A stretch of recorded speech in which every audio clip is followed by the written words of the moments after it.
How military tech evolved. The Hotchkiss Universal explained. Prologue. Folding steel and the post-war imagination. In the shadow of the Second World War, as the global arms industry sought to reinvent itself, France emerged from occupation with a mix of ambition, ingenuity, and desperation.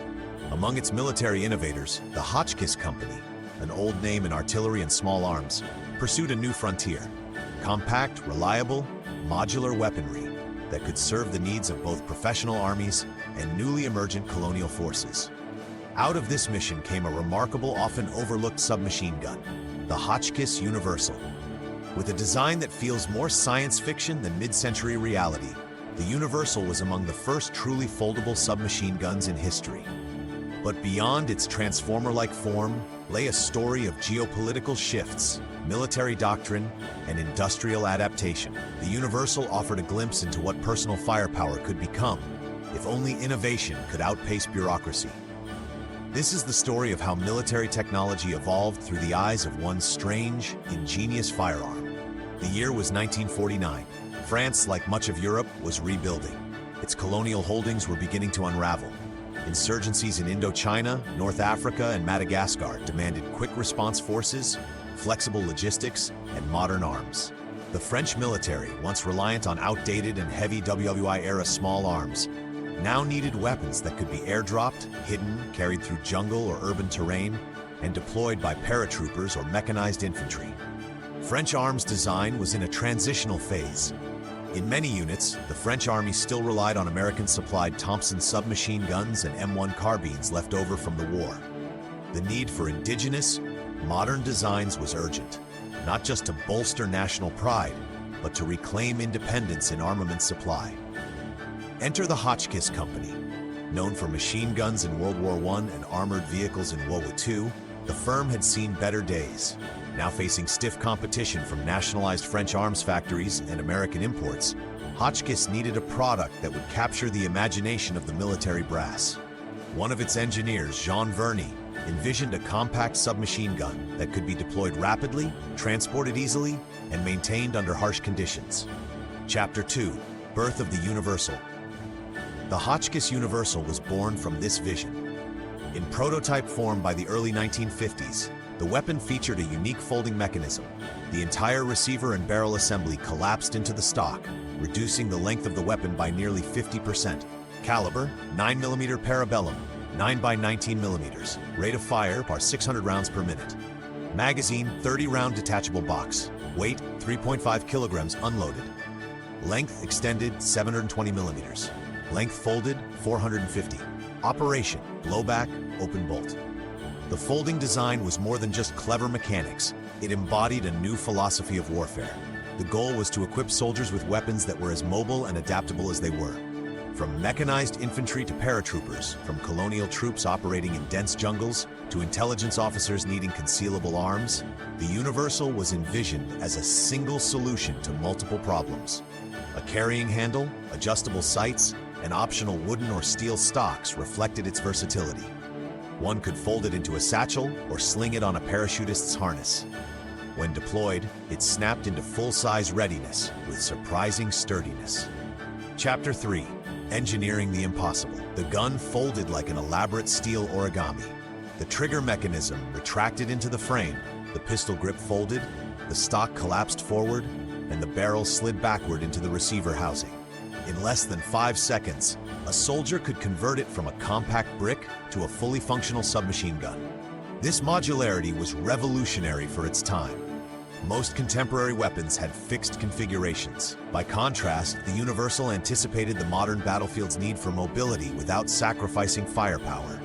But with innovation came complications. The Universal's intricate folding system demanded tight manufacturing tolerances. Any misalignment could jam the mechanism. Its complex folding barrel assembly required frequent cleaning. In sandy or humid environments, malfunctions were common unless meticulous maintenance was observed. Yet, in controlled conditions, the Universal performed admirably.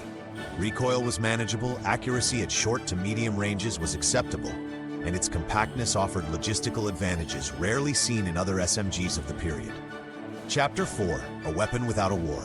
Despite promising performance and enthusiastic feedback from limited field trials, the French military ultimately passed on the Universal. Several reasons sealed its fate. Cost. Production was labor-intensive. Cheaper alternatives like the MAT 49 were already being mass-produced. Doctrine. The French military favored standardization. Introducing a new, unique system was seen as a logistical burden. Competition. American aid post-war II had flooded French arsenals with surplus weapons. There was little appetite to adopt a new design when stocks of tried-and-true Thompsons, M3 grease guns, and British Stens were plentiful. However, the Universal didn't vanish. It was adopted in small numbers by elite and niche units. French intelligence operatives used it for clandestine missions. Airborne commandos reportedly deployed it during early operations in Algeria and Vietnam. Several were exported to Latin American police forces and Middle Eastern armies, who valued its portability for VIP protection and urban conflict. Chapter 5. Legacy in Steel. Though it never saw mass adoption, the Hotchkiss Universal's influence was deeply felt in the evolution of firearm design.